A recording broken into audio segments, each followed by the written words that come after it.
Pretty good first year for the Michigan Wolverines under Dusty May. They won the Big Ten tournament for the fourth time in school history. How about setting a program record for wins by a first-year Michigan coach, a Sweet 16 team with some serious star power, Danny Wolflad, Golden among others.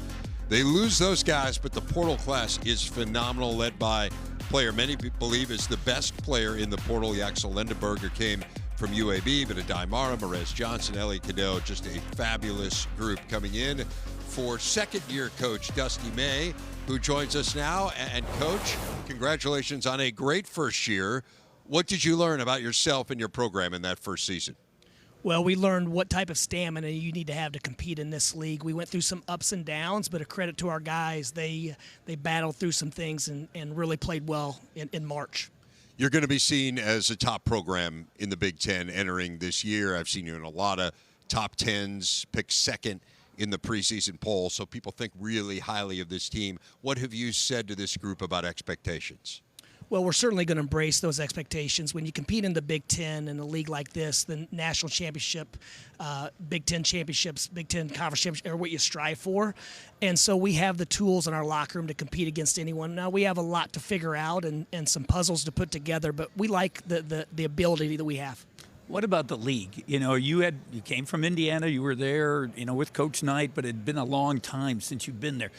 What was different for you when you got in this league compared to places you've been in the past? Well, so much smaller then. I remember when Penn State joined the league, and then obviously Maryland wasn't in the conference, Rutgers, the 4 West Coast teams. So the league's changed so much, and then even with the influx of new coaches, the styles of play change. But you still have the same Purdue culture and the same Michigan State culture that Judd Heathcote had and whatnot. But it's changed so much. But the environments, the fans, how much each game means to that particular town or campus is still the same.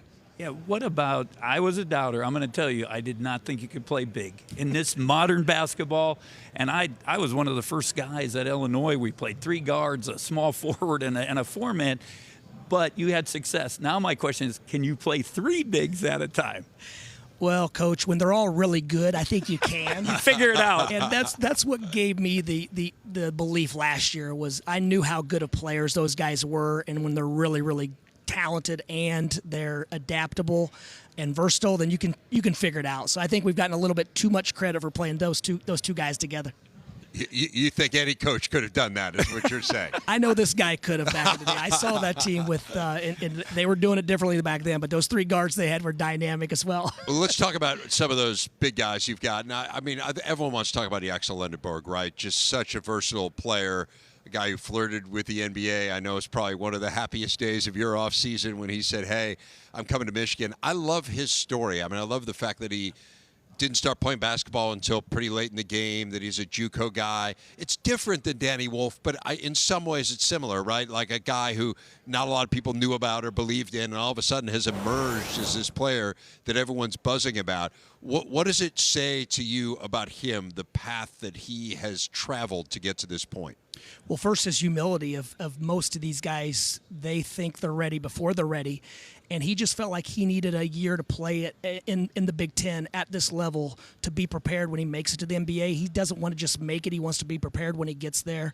And he's growing daily. He's a really unique talent where we had no idea how well he passed the ball and his court vision. And then conversely, his instincts defensively, his anticipation skills, ability to get deflections has been impressive. So he's been a lot different than we thought, but he's been everything and then some. But we have a lot of guys surrounding him that can help him be really successful.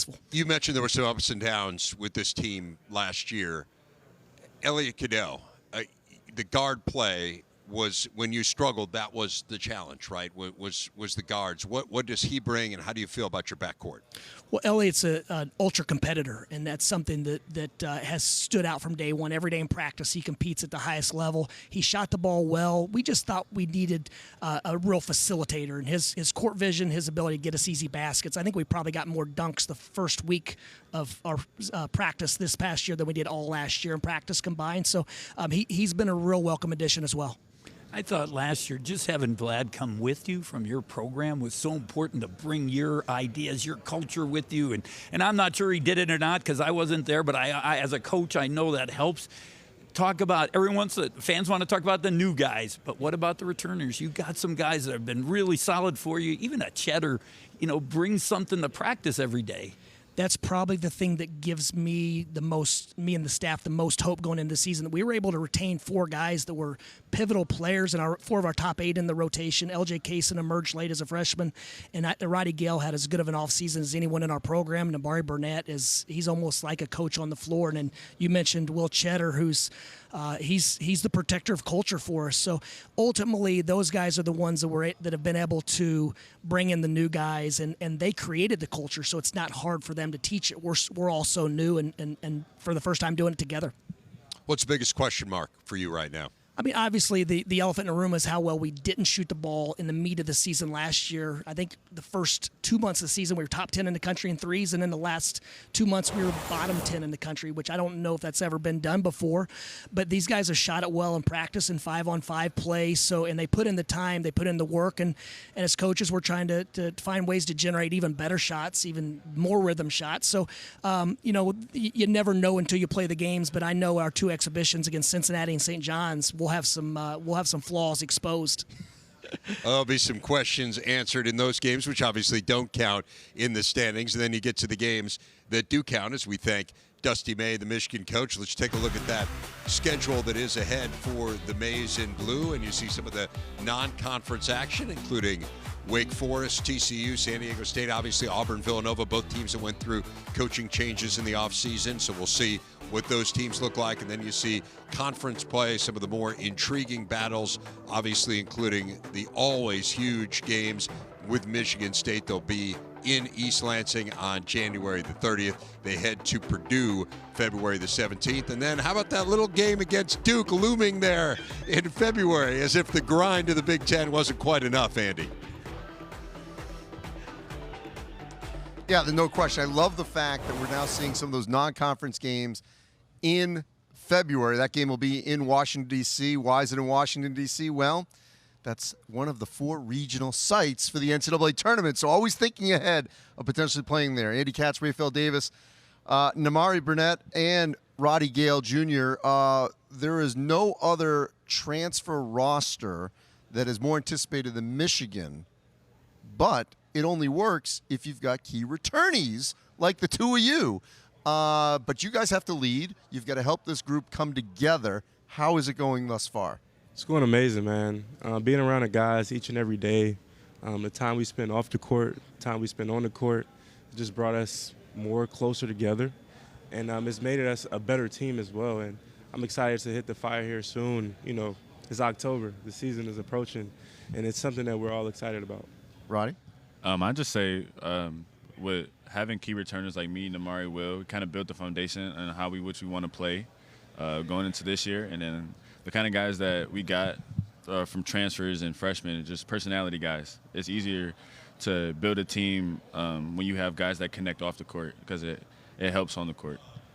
Roddy, you always been my guy. I'm going back to Ohio State Big Ten tournament. You balled out. But last season, you didn't have the season you wanted to throughout. And then Coach ended up towards the end, you went to the bench. And I love a bounce-back story. After that, you go into the Big Ten tournament, you go into the NCAA tournament, you average 11 points, you're over 40% from 3. You become that guy on both ends of the floor. And I think it's the reason you guys won the Big Ten tournament. You guys got to a Sweet 16. What clicked for you in that moment to finish out the season the way you did? Coming off the bench allowed me to be like, it was less stress on me. I felt like I didn't have to do so much, especially with, guys out there like Danny and Vlad who had so much attention on them. And I feel like when I was going in and able to be myself coming into the game, be the energy spark that we needed, and then playing off guys like Nimari were able to space for me, able to allow me to get downhill and stuff like that. Even talking with Coach, like at first when he introduced the idea, I was kind of down on myself, just be like, I'm not doing stuff the right way. But then the kind of way I looked at it was kind of like Bradley Beal's situation on the Suns. Yep. They took him out of the starting lineup, put him on the bench to be that spark plug, and which they needed with that second group. So that's just kind of the way I changed perspective and were able to look at it. And I think that's inevitably how we were successful, just because I lost myself in the game and lost myself in my teammates. Yeah, change perspective got you guys a ring. And then I go to you, Nimari. I've been watching you since high school, here in Chicago, Morgan Park, all of that. last season was the most comfortable I've seen you play ball in like the last 6 years. What about Coach May coming into Michigan? What about that team last year allowed you to thrive the way you did? Man, Coach May coming to Michigan and implementing his style of basketball, it changed my life. It changed the trajectory of my collegiate career, and it allowed me to feel comfortable playing the style of play that I love to play. Not only do we play an accelerated pace, but also a team of high IQ players playing together on both ends of the floor, all committed to winning. And, you know, he also changed the course of Michigan and Michigan men's basketball. And it's something that, you know, not only am I grateful for, but everyone who has stepped foot here in the last 2 years. I'll tell you, we can't wait to watch how this all comes together because there's so many high-profile transfers. Ellie Cadu from North Carolina, the big three up front with Yaxel and Mo and Adai, how they all blend together, and these returnees. And we can't dismiss Will Cheddar.